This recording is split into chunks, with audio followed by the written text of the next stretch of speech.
तो ईश्वर की उपस्थिति हमारे जीवन में पवित्र वचनों के द्वारा व्यक्त की गई है। इसलिए जब हम पवित्र शास्त्र में वचनों को पढ़ते हैं, ये वचन हमारा मार्गदर्शन करते हैं, हमारा उत्साह बढ़ाते हैं और पवित्र आत्मा की कृपा से इन रहस्यों को हम समझ पाते हैं। जब तक पवित्र आत्मा हमें ना समझाए, कोई भी ईश्वर के गूढ़ रहस्यों को समझ नहीं पाता है। तो इसलिए स्तोत्रकार एक सुंदर वचन लिखता है और कहता है, तेरी आत्मा से भागकर मैं कहाँ जाऊं, तेरी आत्मा से भागकर मैं कहाँ जाऊं। यदि मैं पहाड़ों पर चढ़ता हूं तो तू वहां है, पाताल में छिपता हूं तो तू वहां है, समुद्र में अपने आप को छिपाता हूं तो तू वहां है, बादलों में चढ़ता हूं तो तू वहां है। मैं तेरी आत्मा से भाग कर मैं कहाँ जाऊं, क्योंकि तेरी आत्मा निरंतर मेरे जीवन में कार्य करती है। Hallelujah, hallelujah. यीशु की स्तुति हो, यीशु को धन्यवाद, यीशु की आराधना हो, यीशु की महिमा हो, यीशु को धन्यवाद। तो यूहन्ना के पहले पत्र में, यूहन्ना के पहले पत्र अध्याय 1 पद संख्या 5 में हम पढ़ते हैं कि ये पवित्र आत्मा हमें ईश्वर के विषय में बताता है कि ईश्वर कौन है, कैसा है और क्या करता है। अध्याय 1 यूहन्ना का पहला पत्र अध्याय 1 पद संख्या 5 और उससे आगे मैं आपके लिए वचन पढ़ूंगा। हमने जो संदेश उनसे सुना और तुमको भी सुनाते हैं वह यह है, ईश्वर ज्योति है और उसमें कोई अंधकार नहीं। ईश्वर क्या है? ईश्वर क्या है? सभी लोग बोलेंगे ईश्वर क्या है? ज्योति। और उसमें कोई अंधकार नहीं है। इसलिए मैंने कल आपको एक बात बताई थी कि जहां परमेश्वर है वहां सत्य है, शांति है, प्रकाश है। लेकिन जहां पर वो नहीं है वहां पर अंधकार है, बुराई है और हर प्रकार की अश्लीलता है, हर प्रकार की कमजोरियां वहां पर मौजूद रहती हैं। तो सबसे पहले 2 तथ्य ईश्वर के विषय में पवित्र आत्मा रिवील करता है और पहला यूहन्ना के पहले पत्र अध्याय 1 पद संख्या 5 में कि ईश्वर ज्योति है और उसमें कोई अंधकार नहीं। दूसरा तथ्य ये है यूहन्ना का पहला पत्र अध्याय 4 पद संख्या 8। यूहन्ना का पहला पत्र अध्याय 4 पद संख्या 8 में हम पढ़ते हैं कि ईश्वर प्रेम है। बोलिए आमीन, हालेलुया, हालेलुया, हालेलुया। अध्याय 4 पद संख्या 8। जो प्यार करता है वह ईश्वर की संतान है और जो ईश्वर को जानता है, जो प्यार नहीं करता वह ईश्वर को नहीं जानता, क्योंकि ईश्वर प्रेम है। तो प्रेम ईश्वर से शुरू होता है। हमने पहले ईश्वर से प्रेम नहीं किया, परंतु परमेश्वर ने हमसे पहले प्रेम किया है। इसलिए उसका प्रेम बड़ा है, उसका प्रेम अपार है, उसके प्रेम की कोई सीमा नहीं है। दाहिना हाथ उठाकर अंगीकार करेंगे। Hallelujah, hallelujah. यूहन्ना का पहला पत्र अध्याय 4 संख्या 8 करता है, जो प्यार करता है ईश्वर की संतान है, वो ईश्वर की संतान है, ईश्वर को जानता है, वो ईश्वर को जानता है। नहीं करता, जो प्यार नहीं करता, ईश्वर को नहीं जानता, ईश्वर को नहीं जानता। ईश्वर प्रेम है, ईश्वर प्रेम है। Hallelujah, hallelujah, hallelujah, hallelujah, hallelujah, hallelujah. तो ये 2 बातें ईश्वर के विषय में प्यारे भाइयों और बहनों पवित्र आत्मा हमें सिखाता, ज्ञान और सामर्थ्य हमें प्रदान करता है। ये आप अच्छी तरीके से जानते हैं। पवित्र आत्मा कौन है? पवित्र आत्मा पवित्र तत्व का तीसरा व्यक्ति है प्यारे भाइयों और बहनों। और वो पवित्र आत्मा परमेश्वर की ओर से आपके और मेरे जीवन में और इस पूरी दुनिया में कार्य करता और आरंभ से गतिमान है। सृष्टि के आरंभ से गतिमान है।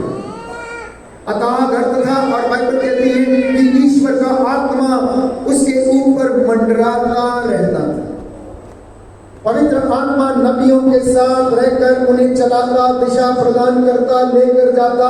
वो दानियल के साथ था, दाऊद के साथ था, उनको दिशा निर्देश देता था और उन्हें बताता था कब, कैसे और कहां पर जाना है, क्या करना है। और नई व्यवस्था में प्रेरितों के द्वारा पवित्र आत्मा ने महान चिन्ह और चमत्कार दिखाए और स्वयं यीशु मसीह की सेवकाई के दौरान वो पवित्र आत्मा प्यारे भाइयों और बहनों अपना कार्य करता था। इसलिए कलीसिया को पवित्र आत्मा की गर्माहट को लगातार महसूस करते रहने की आवश्यकता।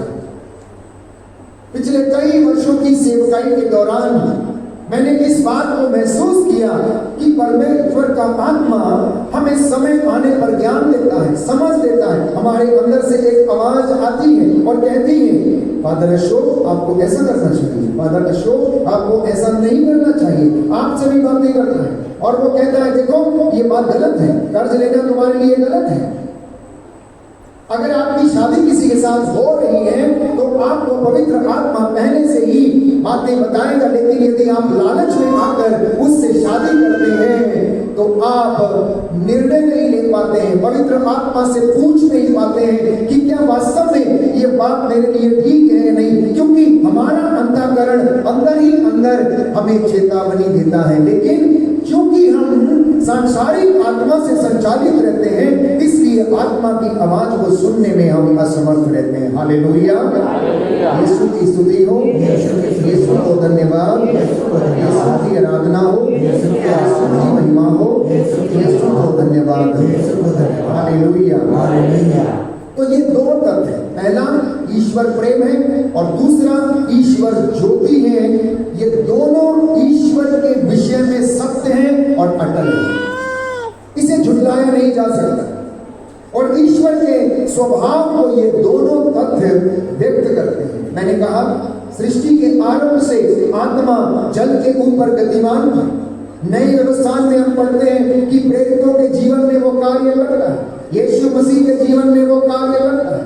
यीशु मसीह के द्वारा बहुत सारे चिन्ह और चमत्कार प्यारे भाइयों और बहनों पवित्र आत्मा कराता, उन्हें समझ देता, उन्हें निर्जन प्रदेश ले जाता है।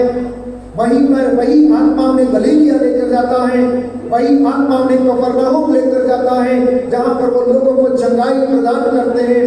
जब एक पापी स्त्री को पकड़ा गया, पत्थर उसके ऊपर बरसाए जा रहे थे, तो मैं समझता हूं कि पवित्र आत्मा यीशु को वो समझ देता, ज्ञान देता है, ताकि उस भी खड़ी हुई भीड़ का वो सामना कर सके। और वो धरती पर बैठकर उंगली से कुछ लिखना शुरू करते हैं और एक एक व्यक्ति वहां से खिसक जाता। बाइबल कहती छोटे से लेकर बड़ा व्यक्ति तक, बच्चे से लेकर बुजुर्ग व्यक्ति तक वहां से खिसक जाता है।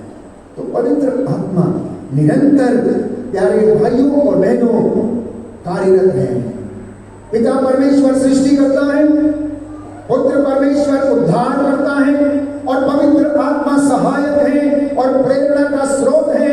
उसके फल, उसके वरदान हमारे जीवन में यदि हम महसूस करते हैं तो वो हमें सामर्थ्य प्रदान करते हैं। बोलिए आमीन, हालेलुया, यीशु की स्तुति हो, यीशु को धन्यवाद, यीशु की आराधना हो, यीशु की महिमा हो, यीशु को धन्यवाद। ये बहुत महत्वपूर्ण वक्तव्य है।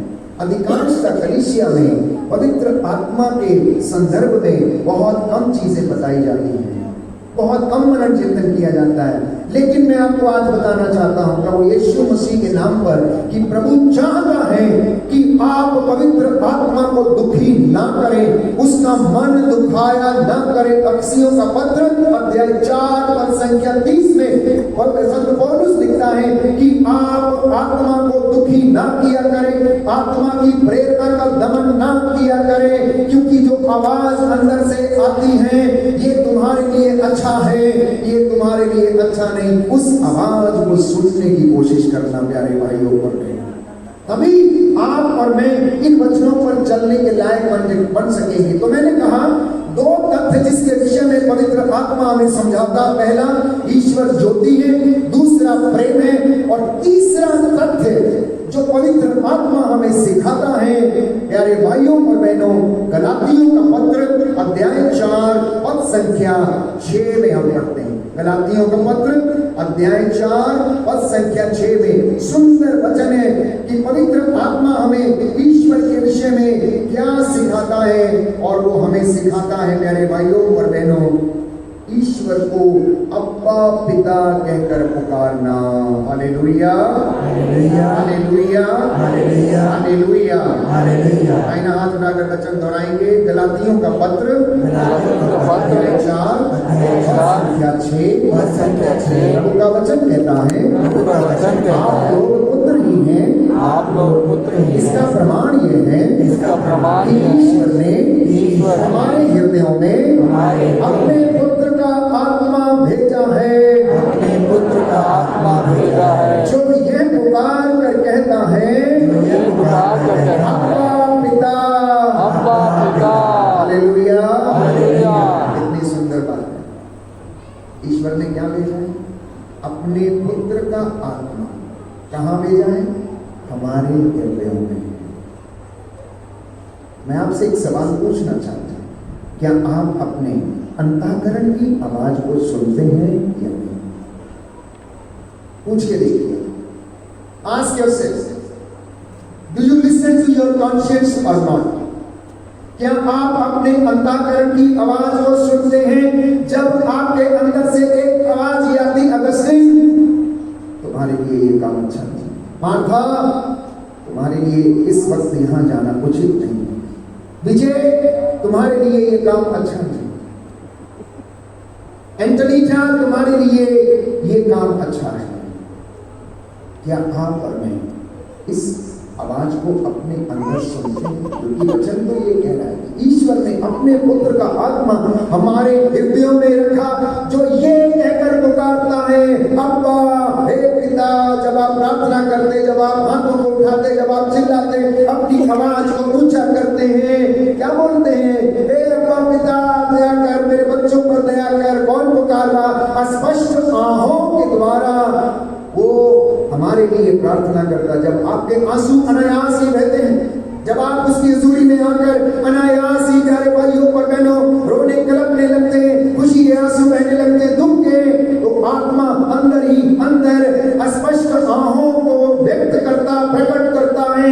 आंसुओं के द्वारा वो हमारे लिए प्रार्थना करता है। प्यारे भाइयों और बहनों, ये तीसरा तथ्य पवित्र आत्मा हमारे सामने, हमारे बीच में प्रकट करता। और चौथी बात जो पवित्र आत्मा हमें समझाता है ईश्वर के विषय में, प्रेरितों का कार्यकलाप अध्याय 2 पद संख्या 36, Acts of the Apostles chapter 2 verse 36, कि प्रभु यीशु को पवित्र आत्मा हमें मुक्तिदाता के रूप में स्वीकार करने का सामर्थ्य प्रदान करता है। बोलिए आमीन, आमीन, हालेलुया, हालेलुया, हालेलुया, हालेलुया। यीशु की स्तुति हो, यीशु को धन्यवाद, यीशु की आराधना हो, यीशु की महिमा हो, यीशु को धन्यवाद, यीशु को धन्यवाद। Hallelujah, hallelujah, hallelujah, hallelujah, hallelujah, hallelujah. तो लिखा है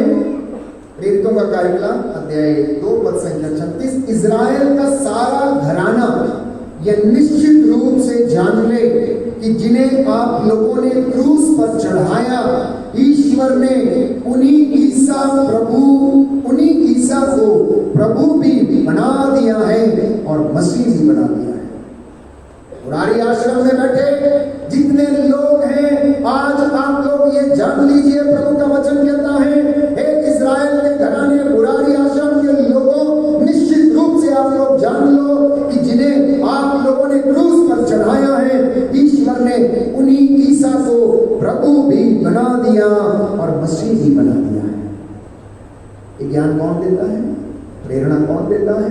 पवित्र आत्मा। जब तक वो न कहे कि ईसा कौन है, जब तक वो न समझाए कि ईसा कौन है, हम में से कोई भी नहीं कह सकता कि वो प्रभु है। बोलिए आमीन, हालेलुया, यीशु की स्तुति हो, यीशु को धन्यवाद, यीशु की आराधना हो, यीशु की महिमा हो, यीशु को धन्यवाद, यीशु को धन्यवाद। Hallelujah, hallelujah. आप में से बहुत सारे लोग यहाँ पर बैठे हैं, कई लोगों ने डिसीजन लिए हैं, कई लोग विचार कर रहे होंगे कि ये साधना में मैंने वचन सुना, इसलिए मैं अपना जीवन बदलूंगा, मैं नशा करना छोड़ूंगा, मैं घूस लेना छोड़ूंगा, मैं निंदा करना छोड़ूंगा। आप में से बहुत सारे लोग निर्णय ले रहे होंगे, मैं टोबैको खाना छोड़ दूंगा क्योंकि ये मेरे शरीर को हानि पहुंचाता है, मैं झगड़ा करना छोड़ दूंगा क्योंकि ये हमारे परिवार में अशांति पैदा करता है, मैं समय से प्रार्थना करूंगा।